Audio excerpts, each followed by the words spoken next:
موت اللہ کے ہاتھ میں، عزت اللہ کے ہاتھ میں، رزق اللہ کے ہاتھ میں، ڈر کس چیز کا؟ جی السلام علیکم دوستو، آج میں سوچ رہا تھا کہ جو عمران خان بار بار کہتا ہے جو ایمان لے آئے ہیں اللہ تعالیٰ ان کے خوف دور کر دیتا ہے، وہ یہ بار بار کہتا ہے اپنے خوف کے بت کو توڑو، عزت ذلت اللہ کے ہاتھ میں، روزی روٹی اللہ کے ہاتھ میں، زندگی موت اللہ کے ہاتھ میں، پھر ڈرنا کس بات کا؟ تو یہ بات ہمارے اندر کیوں نہیں اتر رہی؟ آخر کیا وجہ ہے کہ جو مطلب ایاک نعبد و ایاک نستعین کا وہ سمجھا ہے اور وہ کہتا ہے میں آپ سے وعدہ کرتا ہوں نہ آج تک میں کسی کے سامنے جھکا ہوں اور نہ جھکوں گا، اور بڑی آسانی سے وہ ایبسولوٹلی نہ کہہ دیتا ہے۔ اس طرح کا ایمان اس کے اندر کیوں ہے اور ہمارے اندر کیوں نہیں؟ اور پھر لا الہ الا اللہ ایک سمپل کلمہ ہے، لیکن جو لا الہ الا اللہ کا مطلب وہ سمجھا ہے وہ ہم کیوں نہیں سمجھتے؟ دیکھیں نا، لا الہ الا اللہ کا مطلب یہی ہے کہ میں کسی کو خدا نہیں مانتا، کسی کو معبود نہیں مانتا، کسی کے سامنے جھکتا نہیں ہوں، اور صرف اللہ سے ڈرتا ہوں، صرف اللہ ایک میرا مالک ہے۔ جب ہم یہ کہتے ہیں کہ لا الہ الا اللہ، تو اس کا مطلب یہ ہوتا ہے کہ ہم اللہ سے ایک وعدہ کر رہے ہیں اور ایک ڈیکلریشن کر رہے ہیں کہ آج کے بعد ہم نے کسی بھی ظالم جابر، ایون اپنے نفس کے سامنے بھی، کسی شیطان کے سامنے جھکنا نہیں ہے، کیونکہ رستے تو دو ہی ہیں، حق کا رستہ، انصاف کا رستہ، قانون اور ضابطے کا رستہ، اخلاق کا رستہ، اور دوسرا راستہ ہے گمراہی کا، ظلم کا، استبداد کا، لوگوں کا حق چھیننے کا، اور خود اپنے آپ کو نفع پہنچانے کا اور ظالموں کو نفع پہنچانے کا۔ نہ آج تک میں کبھی کسی کے سامنے جھکا ہوں سوائے اللہ کے، اور انشاءاللہ کبھی اپنی قوم کو کسی کے سامنے نہیں جھکنے دوں گا۔ تو بات یہ ہے کہ جو دوسرا رستہ ہے اس میں سب سے بہت زیادہ اٹریکشن ہے اور اس میں فوائد ہیں، بہت سارے پیسز لکھے گئے ہیں یہ پچھلے چند دنوں میں 14 اگست کے حوالے سے، اور وہ جسٹس منصور علی شاہ نے بھی بڑا زبردست پیس لکھا ہے کہ کیوں ججز فیصلے صحیح نہیں کرتے، وہ ڈرتے ہیں، اور ان کو اپنی کمیونٹی کا ڈر ہے، ان کو اپنی پرکس کا ڈر ہے کہ ہمارے گھر چھین جائیں گے، ہماری سائشیں چھین جائیں گی، اور پھر ہمیں ریڈیکیول کیا جائے گا، ہماری فیملیز کو ریڈیکیول کیا جائے گا۔ تو اس میں کوئی شک نہیں ہے کہ حق کا رستہ آسان رستہ نہیں ہے، لیکن پھر ہمیں دیکھنا پڑے گا کہ آخر یہ خوف کیسے دور کیا جائے، آخر اس کا حل کیا ہے۔ تو اس کے لیے ضروری ہے کہ ہم دیکھیں کہ انبیاء نے لوگوں کے خوف کیسے دور کیے۔ سب سے پہلے تو آپ دیکھیں حضرت موسیٰ علیہ السلام اور بنی اسرائیل کو، کہ بنی اسرائیل کی قوم کا حال یہ تھا کہ بادشاہ جو ہے وہ پیرامڈز بنواتے تھے، یعنی اتنے بڑے بڑے پیرامڈز، اور آپ اندازہ لگا سکتے ہیں اس دور میں جبکہ کوئی بہت بڑی بڑی کرینز نہیں تھیں، اس دور میں اتنے بڑے بڑے پتھر اتنی اونچائی تک لے جانا، اس میں کوئی شک نہیں کہ اس میں انسانی بہت بڑی انوویشن تھی وہ، لیکن بات یہ ہے کہ اس میں ظلم استبداد بھی اتنا تھا، اتنے کوڑے مارے جاتے تھے، تو انسانوں سے، گدھوں سے زیادہ، خچروں سے زیادہ کام لیا جاتا تھا، انسان کو انسان نہیں سمجھا جاتا۔ پھر یہ حال ہوا کہ جب فرعون کو یہ خیال آیا کہ ایک بچہ پیدا ہوگا جو کہ میری سلطنت کو اڑا کے رکھ دے گا، تو اس نے لوگوں کے جو بیٹے پیدا ہوتے تھے ان کو مارنا شروع کر دیا، اور پھر بھی وہ قوم نہیں اٹھی۔ یعنی اس سے بڑا ظلم کیا ہو سکتا ہے کہ ان کو کھانا بھی صحیح نہ ملنا، ان کو روزی بھی صحیح نہ ملنا، جب چاہے جس کی بیٹی اٹھا لینا، جب چاہے ان کے بچوں کو مار دینا، اس سے بڑا ظلم بھی کوئی ہو سکتا ہے۔ لیکن بات یہ ہے کہ پھر بھی وہ قوم نہیں اٹھی، کیونکہ وہ بنی اسرائیل کی قوم ذہنی طور پہ مغلوب کر دیا گیا تھا۔ By the way I don't know if you know کہ فرعون کو ایک شخص نہیں تھا، یہ پوری ایک جنریشن تھی فرعونوں کی، اور ہر آنے والے بادشاہ کا ٹائٹل جو ہے وہ فرعون ہوتا تھا۔ تو وہ اتنا ظلم کرتے تھے اور ظلم کے ذریعے وہ اپنی حکومت کرتے تھے، اور ان کی جنریشنز اور جنریشن جب مغلوب رہ کے ظلم کے اندر رہ کے وہ پھر ظلم کو سلوٹ کرنے لگی تھی۔ جیسے ہمارے سندھ میں ہے کہ وہ جو سردار ہیں ان کے سامنے اتنا زیادہ ظلم ہوتا ہے کہ ان کے اگر بچے بھی اٹھتے ہیں، ان کی جنریشن بھی اٹھتی ہیں، تو وہ بھی انہی کو ہی ووٹ دیتی ہیں۔ اس کی وجہ یہ ہے کہ ان کے اندر وہ شعور کا خانہ ختم ہو گیا، اور اس کو پیدا کرنے کے لیے ٹائم چاہیے ہوتا ہے۔ اور میں اس سے پہلے کہ عمران خان جو کہتا ہے قوم کو شعور آ گیا، اس سے بات کرنے سے پہلے آئیں ذرا ہم دیکھیں کہ پھر موسیٰ علیہ السلام کی قوم کے ساتھ کیا ہوا۔ پھر اللہ تعالیٰ نے موسیٰ علیہ السلام کو بھیجا، موسیٰ علیہ السلام نے ان کو شعور دیا، اور شعور دیا اللہ کے پیغام سے۔ اس سے زیادہ ستھرا شعور کیا ہو سکتا ہے؟ لیکن شعور تھا کیا؟ اپنے حق کو پہچاننا، ظلم کے خلاف کھڑے ہونا، قوم کو ظلم سے نکالنا۔ اور پھر کیا ہوا کہ اللہ نے جو تو ظلم کے خلاف کھڑے ہوئے ان کو نکال لیا، جو فرعون سے پھر ڈرتے رہے وہ وہیں رہے اور غرق ہو گئے۔ یہی کام نوح علیہ السلام کی قوم کے ساتھ ہوا۔ اور پھر آئیں دیکھیں کہ میرے آقا صلی اللہ علیہ وسلم جو انہوں نے شعور دیا، اور وہ الٹیمیٹ سکسیس ہے کسی نبی نبی کی، کسی نبی کو اتنی جلدی اتنی سکسیس نہیں ملی جتنی سکسیس میرے آقا صلی اللہ علیہ وسلم کو اس دنیا میں بھی ملی، اور آخر تک تو پھر ان کا کیا ہی مقام ہے۔ لیکن بات یہ ہے کہ انہوں نے کیسے شعور دیا۔ مجھے یاد آیا کہ صحابہ کرام رضوان اللہ مجمعین نے کہا ایک دن رسول اکرم سے کہ یا رسول اللہ ہم تباہ ہو گئے، تو آپ نے فرمایا کیا ہوا؟ تو انہوں نے کہا کہ جب ہم آپ کی محفل میں ہوتے ہیں تو ہمارے ایمان کی حالت ہی اور ہوتی ہے، ہم کو اللہ بہت یاد ہوتا ہے اور تقویٰ ہوتا ہے اور خوف ہوتا ہے، لیکن جیسے ہم باہر نکلتے ہیں ہمارے ایمان کی حالت وہ نہیں ہوتی۔ تو رسول اکرم صلی اللہ علیہ وسلم نے ان کے دل کو تسلی دی، انہوں نے کہا اگر تمہارا حال بھی یہی ہو جائے جو میرا حال ہے ہر وقت، یعنی اللہ کی یاد اس طرح ہو کہ اگر آپ بازاروں میں بھی ہوں تو اللہ کا تقویٰ وہی ہو، تو پھر تم میں اور مجھ میں کیا فرق ہو، پھر تم نبی بن جاؤ۔ بات یہ ہے کہ یہ ہر کسی کا تقویٰ فرق ہوتا ہے، یہ سب کا تقویٰ ایک نہیں ہو سکتا، سب کا ایمان ایک لیول پہ نہیں ہو سکتا، لیکن رسول اکرم صلی اللہ علیہ وسلم نے اسی قوم کو ڈیولپ کیا، صحابہ رضوان اللہ مجمعین کو ڈیولپ کیا۔ آپ یہ دیکھیں کہ حضرت حمزہ رضی اللہ تعالیٰ عنہ بھی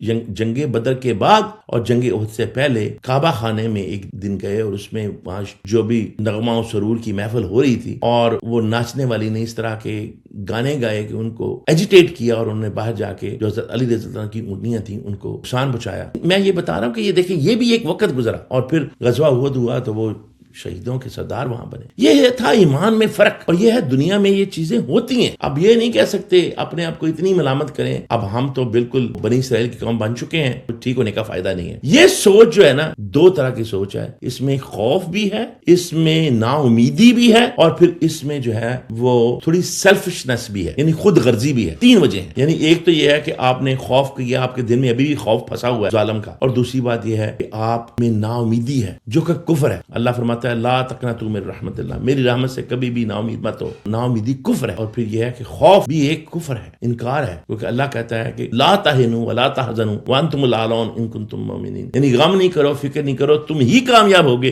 اگر تم مومن ہو۔ تو اللہ تو یہ وعدہ کر رہا ہے، اور ہم یہ کریں کہ یہ نہیں ہوگا، اور پھر ہم سیلفش بھی ہوتے ہیں، تھوڑے خود غرض ہوتے ہیں کہ ہم اپنا سوچتے ہیں، قوم کا نہیں سوچتے، ارد گرد کا نہیں سوچتے، اور اس میں ہوتا کیا ہے کہ سارا کا سارا انوائرمنٹ گندا ہوتا ہے۔ وہ کہتے ہیں نا ایک مچھلی سارے تالاب کو گندا کرتی ہے، تو سارا تالاب پر گندا ہو رہا ہے، ساری اکانومی خراب ہو رہی ہے، آپ کا خیال ہے کہ آپ ٹھیک ہیں اور باقی بھاڑ میں جائیں، ایسا نہیں ہوتا۔ جب آگ لگتی ہے نا تو پھر وہ ایک گھر میں نہیں رہتی، پھر وہ سارے انوائرمنٹ کو اپنے ساتھ لے جاتی ہے۔ نوح علیہ السلام کی قوم کے وہی صرف لوگ بچے تھے جو نبی کے ساتھ تھے، باقی سارے کے سارے غرق ہو گئے۔ موسیٰ علیہ السلام کے ساتھ بھی وہی لوگ بچے جو ان کے ساتھ تھے۔ دیکھیں کہ وہ لوگ جنہوں نے میرے آقا صلی اللہ علیہ وسلم کا ساتھ دیا، آج ان کو کس ناموں سے یاد کیا جاتا ہے، اور جو کفار مکہ جو کہ اکثریت میں تھے، دیکھیں آج ان کو جاننے والا کوئی نہیں ہے۔ تو بات یہ اور اکثریت میں بدلی۔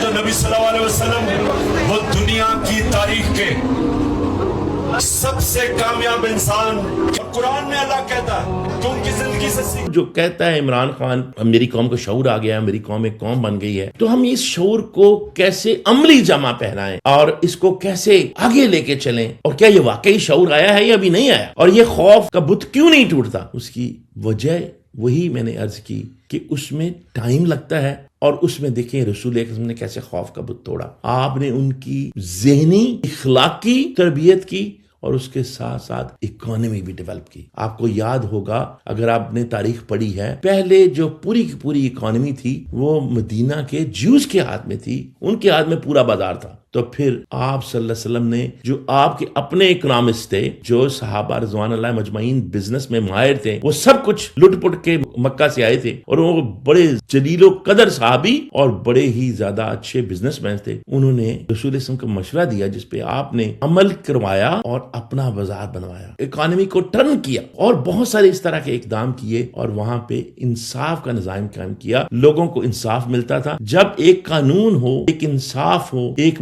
معاہدہ ہو، اور وہ جو معاہدہ ہوا تھا چارٹر آف مدینہ ہے، جو کہ سب سے پہلا لکھا ہوا چارٹر ہے۔ اس چارٹر کے ساتھ چاہے وہ کوئی مسلمان ہو، کوئی یہودی ہو، کوئی عیسائی ہو، کوئی کافر ہو، ہر کسی کو بلا تفریق عدل انصاف ملتا تھا۔ میں نے آپ کو پہلے بھی یہ بہت دفعہ عرض کیا ہے کہ میں جب ارلی 90s میں چائنا جاتا تھا بزنس کے لیے، اس وقت چائنا سے باہر بھی بہت بزنس سلپ ہو رہا تھا، جیسے کہ تھائی لینڈ میں اور ویتنام میں، ایون انڈیا میں بھی۔ تو میں ان سے بات کرتا تھا کہ یار پاکستان میں بزنس آپ کیوں نہیں لے کے جاتے، تو ان دنوں بھی مجھے یہی جواب ملتا تھا کہ تمہارے ہاں نہ تو رول آف لا ہے، نہ کوئی اسٹیبلٹی ہے گورنمنٹ میں. کبھی بھی جو بزنس مین ہوتا ہے وہ انسٹیبل سچویشن میں اپنے پیسے نہیں لگاتا. آج باہر کے لوگوں کی بات تو چھوڑیں، آپ کے گھر کے اندر بیٹھے ہوئے جو بزنس مین ہیں وہ پیسے نہیں لگانا چاہتے، اور وہ سارا پیسہ اٹھا کے یا دبئی لے جا رہے ہیں، یا بنگلہ دیش لے جا رہے ہیں، یا انڈونیشیا، ملیشیا، ٹرکی، سب ان ملکوں میں لے جا رہے ہیں، اور کچھ جو ہے وہ امریکہ اور یورپ میں لے جا رہے ہیں. وہی بات آ جاتی ہے کہ رسول اکرم نے کیسے کیا. رسول اکرم صلی اللہ علیہ وسلم نے ذہنی بالیدگی بھی کی،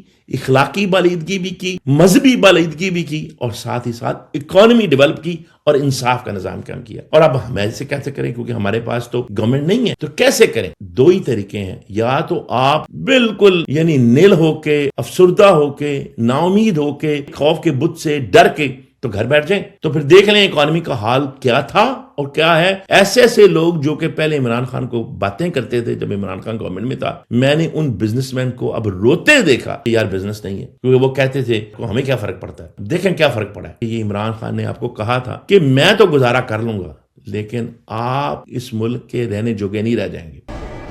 جو قوم ظلم کا مقابلہ نہیں کرتی، جو قوم ظلم کے بت کے سامنے جھک جاتی ہے، جو قوم انصاف کے لیے نہیں کھڑی ہوتی، اللہ اس کو ختم کر دیتا ہے اور نئی قوم لے آتا ہے. قرآن کی آیت ہے. تو اب آپ کے پاس دو ہی رستے ہیں، یا تو آپ صحیح معنوں میں حقیقی آزادی لیں، اور یا پھر وہی بنی اسرائیل کی قوم بنتے چلے جائیں، اور انفارچونیٹلی تباہی آپ کا مقدر ہے. فیصلہ آپ کا ہے، کیونکہ اللہ کا فیصلہ تو یہی ہے کہ اللہ تعالیٰ نے آج تک اس قوم کی حالت نہیں بدلی جو اپنی حالت خود نہ بدلتی ہو. ان اللہ لا یغیر بقوم حتی یغیر ما بانفسہم، یعنی اللہ نے آج تک اس قوم کی حالت نہیں بدلی جو کہ خود اپنی حالت بدلنے کے لیے کوشاں نہ ہو. یہ کبھی نہیں ہوتا کہ ہم صرف دعا کرتے رہیں اور مکہ میں جا کے روئیں اور عمرے کرتے رہیں اور ہم سمجھیں کہ تبدیلی آ جائے گی. نہیں، آپ کو تبدیلی لانے کے لیے 3-4 چیزیں کرنی پڑیں گی، ہر کسی کو انڈیویجولی، اس میں کولیکٹیولی نہیں ہے. اور میں یہ بھی نہیں سمجھتا کہ تبدیلی اس طرح آئے گی اور شعور اس طرح آئے گا اور خوف اس طرح کم ہوگا کہ آپ باہر سڑکوں پہ آ جائیں. وہ تو ایک آخری مرحلہ ہوتا ہے، لیکن اس سے پہلے کئی مراحل سے میرے آقا صلی اللہ علیہ وسلم نے صحابہ کو گزارا. ہم ان مراحل سے نہیں گزرے، اور سارے کام عمران خان نہیں کر سکتا. جو عام لوگ، عوام، اسٹوڈنٹس، یوتھ ہے، وہ اپنے اندر آمنصبروا وصابروا ورابطوا، یعنی وہ صبر تو کرے لیکن وہ پھر صبر کا ایسا مینار بنے کہ وہ اس کے ساتھ ساتھ حق کا ساتھ دیتے دیتے چھوٹے چھوٹے کام کریں. اور پہلا کام کیا ہے؟ ربط پیدا کریں، تعلق پیدا کریں، نیٹ ورک ڈیولپ کریں، آرگنائزیشن ڈیولپ کریں، چھوٹے چھوٹے لیول پہ ایک آرگنائزیشن ڈیولپ کریں. آپ ملیں اور اپنے محلے کی صفائی کریں، ملیں اور کسی کا بھلا کریں، کسی کا کام کریں، کسی کا بل ہے وہ غلط آ رہا ہے وہ ٹھیک کروا دیں، گلی محلے کا کوئی کام ہے وہ کروا دیں. آپ پڑھے لکھے نوجوان ہیں اور آپ کو اللہ نے شعور دیا ہے. لوگوں کی جب آپ خدمت کریں گے تو لوگ آپ کے ساتھ چلیں گے، لوگ آپ کی بات سمجھیں گے، کیونکہ عمل جو ہے نا وہ ثابت کرتا ہے. میں نے آپ کو عرض کیا تھا کہ میں جب 6th-7th گریڈ میں تھا تو ہم نے ایک انجمن خدمت خلق بنائی، اور اس کے تحت ہم لوگوں کے بلز کو چیلنج کرتے تھے وفاقی محتسب کے سامنے. وہ ایک ضیاء الحق نے اس وقت ادارہ بنایا تھا، وفاقی محتسب کا ادارہ. وہ چھوٹے چھوٹے آپ کے جو مسائل ہوتے تھے ان کے سامنے آپ جاتے تھے، وہ فوراً آپ کے مسائل حل کر دیتے تھے. اخبار میں لکھتے تھے آرٹیکل اس کے متعلق تاکہ لوگوں کو انکریجمنٹ ملے. تو بے شک اس طرح کے ادارے اور معاملات ابھی بھی ہیں، تو آپ چھوٹے چھوٹے لیول پہ اپنی جگہ پہ کر سکتے ہیں. اسی طرح آپ آرٹیکلز لکھ سکتے ہیں، اسی طرح آپ ویڈیوز بنا سکتے ہیں. تو ضروری نہیں ہے کہ آپ نے کسی کے خلاف ویڈیو بنانی ہے، آپ لوگوں میں شعور پیدا کرنے کے لیے ویڈیوز بنا سکتے ہیں، چھوٹے چھوٹے کام کر سکتے ہیں، انٹرپرینورشپ کلب بنا سکتے ہیں. آپ کو پتہ ہے جاپان میں تبدیلی سڑکوں پہ آ کے پہلے نہیں آئی، پہلے انہوں نے اپنے اندر لوکل ہر گھر میں چھوٹی ٹیکنالوجی ڈیولپ کی، چھوٹے چھوٹے بزنسز ڈیولپ کیے، اور پھر ان کی اکانومی ڈیولپ ہوگی. پاکستان میں اس وقت کتنی زیادہ پاپولیشن ہے یوتھ کی، اوور 60%. اور ضروری نہیں ہے کہ آپ نے ٹپیکل سکولز کے ذریعے ہی ڈیولپمنٹ کرنی ہے اور سیکھنا ہے. آج کل تو سیکھنے کے ہزاروں ذریعے ہیں. لوگ یوٹیوب سے سیکھ کے، ان کے پاس ڈگریز نہیں ہیں اور پھر بھی کتنے کام کر رہے ہیں. لوگ امیزون کا کام کر رہے ہیں، لوگ اور ہزاروں کام اس طرح کے کر رہے ہیں. تو آپ یہ مت سمجھیں کوئی ڈگری لے کے آپ انٹرپرینورشپ کر سکتے ہیں. میں بہت زیادہ ایسے نوجوانوں کو جانتا ہوں جن کے پاس کوئی ڈگری نہیں ہے, انگلش بھی بولنی نہیں آتی, لیکن انہوں نے چھوٹا چھوٹا بزنس شروع کیا, انہوں نے چھوٹی سی ریڑھی لگائی, چھوٹا سا رکشہ لگایا. اب یہ دیکھیں کہ ایون ڈگری بھی لی ہوئی تھی وہ میر رضا جو بیچارہ قتل کر دیا گیا اغوا کر کے, 25 سال کا تھا, حالانکہ اس نے انڈر گریڈ یعنی BBA کی ڈگری لی ہوئی تھی. اس نے کہا کہ نہیں میں اسی ملک میں رہ کے اس کو تبدیل کروں گا, اور اس نے ایک ریڑھی لگائی, اور ریڑھی لگا کے پھر اس نے اس کو بڑا کر کے ایک ڈھابا سا بنایا, ایک وافل کی یعنی میٹھا کھانے کے لیے, یعنی کوئی چھوٹا سا جیسے ڈھابا ہوتا ہے, اس نے وافلکس کر کے نام بنا کے بڑا خوبصورت سا اس نے ماڈرن سا اس کو کر کے پریزنٹ کیا. تو دیکھیں وہ کتنی زیادہ اس نے ترقی کی, اتنی ترقی کی کہ ظالموں کو اس کی ترقی پسند نہیں, کتنے لوگوں کو اس نے بزنس دیا, کتنے نوجوانوں کو اس نے ڈیولپ کیا. بالکل ایک نوجوان تھا اور اس کا باپ ایک غریب آدمی تھا, لیکن اس نے اتنا بڑا بزنس امپائر کھڑا کیا, لیکن ظالموں نے اس کو مار دیا. بات یہ ہے کہ آپ کو اس چیز سے خوف نہیں کھانا, گھر نہیں بیٹھنا, اور ایجیٹیشن سے بھی زیادہ ضروری یہ ہے کہ آپ بھی میر رضا جیسے اور نوجوان بنے, آپ خود ایک ایسے انٹرپرینور بنے. آپ دوسروں کو مت دیکھیں کہ جی وہ دوسرے کریں گے تو ہم کریں گے. آپ کو نیٹ ورک ڈیولپ کرنا ہے, سکلز ڈیولپ کرنی ہے, اور چھوٹی چھوٹی چیزیں اپنے اندر تبدیلی لائیں. چاہے ایک یہ ہو کہ ہم نے جھوٹ نہیں بولنا, یا ہم نے روزانہ ایسا کام کرنا ہے جس سے ایک انسان کو فائدہ ہو. آپ نے روزانہ ایک ایسا نیٹ ورک ڈیولپ کرنا ہے جس سے لوگوں کو نوکریاں ملے, جس سے لوگوں کو سکلز ٹریننگ ملے, جو آپ کو آتا ہے وہ لوگوں کو سکھائیں. دیکھیں نا, مجھے جتنا تھوڑا بہت پتا ہے میں وہ لنکڈ ان پہ جا کے بھی بیان کرتا ہوں, یعنی بزنس کے لحاظ سے کورس فری میں, اور جو مجھے یہاں آتا ہے, حالانکہ میں تو کوئی اسکالر نہیں ہوں, لیکن میں اللہ کی رحمت سے قرآن کو پڑھتا ہوں اور آپ کو تھوڑی بہت سمجھانے کی کوشش کرتا ہوں. تو آپ میں سے جس کو جو آتا ہے وہ کرے, لیکن سب سے بڑی بات یہ ہے کہ وہ رابط ہو, نیٹ ورک ڈیولپ کریں, کیونکہ آج نیٹ ورک کی دنیا ہے. آج بزنس میں بھی نیٹ ورک میں سارا کچھ ہوتا ہے, تبدیلی بھی آئے گی تو نیٹ ورک سے آئے گی. جب تک آپ اپنا نیٹ ورک ڈیولپ نہیں کریں گے اس وقت تک آپ کے ہاں کبھی بھی تبدیلی نہیں آ سکتی. اور وہ نیٹ ورک سکلز ٹریننگ کا ہو سکتا ہے, انٹرپرینورشپ کا ہو سکتا ہے, لوگوں کی خدمت کرنے کا ہو سکتا ہے. جب آپ لوگوں کو پریکٹیکلی دکھائیں گے کچھ کر کے تو لوگ آپ کے ساتھ آئیں گے, اور پھر یہ لانگ ٹرم سسٹینیبل تبدیلی ہوگی, اس کو کوئی نہیں روک سکتا. تو آف کورس جب باہر نکلنے کا ٹائم ہوگا, جب آپ کے اندر اس طرح کا ایک ربط پیدا ہو جائے گا, پھر خود بخود ہی بنگلہ دیش بن جائے گا, پھر خود بخود ہی جاپان بن جائے گا, پھر خود سنگاپور بھی بن جائے گا. اس طرح کر کے اسے کہتے ہیں باٹم اپ اپروچ. ہم لک کر رہے ہیں کہ کوئی ٹاپ ڈاؤن ہو, کوئی اوپر سے موسیٰ آئے, اس کی بھی پھر ہم ساتھ نہیں دیتے, اور نہ ہم نیچے کی کوشش کرتے ہیں. قومیں قربانیاں دے کے بنتی ہیں, قومیں بھیک مانگ کے اور قرضے دے کے اور دوسروں کے سامنے ذلیل ہو کے نہیں قومیں بنتی. بات یہ ہے کہ تبدیلی ہمیشہ ٹاپ ڈاؤن, اوپر سے نیچے اور نیچے سے اوپر ہوتی ہے. اور پھر اسی طرح اس کو اللہ کہتا ہے کہ ان اللہ لا یغیر ما بقوم حتی یغیروا ما بانفسہم, یعنی اللہ اس وقت تک کسی قوم کی حالت نہیں بدلتا جب تک وہ اپنے اندر نہ سوچے کہ میں نے کیسے تبدیلی کرنی ہے. جس قوم نے بھی اس فارمولے پہ عمل کیا اس نے کامیابی حاصل کی. مصیبت یہ ہے کہ ہم نہ قرآن پڑھتے ہیں نہ اس پہ عمل کرتے ہیں, اور ہم چاہتے ہیں کہ میجک ہو جائے گا, سارا کچھ چینج ہو جائے گا, اور ایسا کبھی نہیں ہوتا. نہ سمجھو گے تو مٹ جاؤ گے. اے پاکستان والو, تمہاری داستان تک بھی نہ رہے گی داستانوں میں. اللہ تعالیٰ ہم سب کا حامی و ناصر ہو, اور ہمیں اس ناامیدی کے بت سے نکالے اور امید کی طرف گامزن کرے. اللہ تعالیٰ آپ کا حامی ناصر ہو. شکریہ. اللہ نے قرآن میں کہا ہوا ہے کہ میں کبھی کسی قوم کی حالت نہیں بدلتا جب تک وہ قوم خود اپنی حالت بدلنے کی کوشش نہ کرے. ہم جب تبدیلی لانے کی کوشش کرتے ہیں تو عمران خان آ کے سوئچ آن کر کے تو تبدیلی نہیں لے کے آئے گا. قوم کا ذہن بدلتا ہے. ہم اس طرح کی زندگی نہیں گزارنا چاہتے, ہم اپنی زندگی بہتر کرنا چاہتے ہیں. ہم بھی دنیا کے اندر ایک چھاتی نکال کے پھرنا چاہتے ہیں کہ ہم پاکستانی ہیں. ہر پاسپورٹ کی دنیا میں ہم عزت چاہتے ہیں.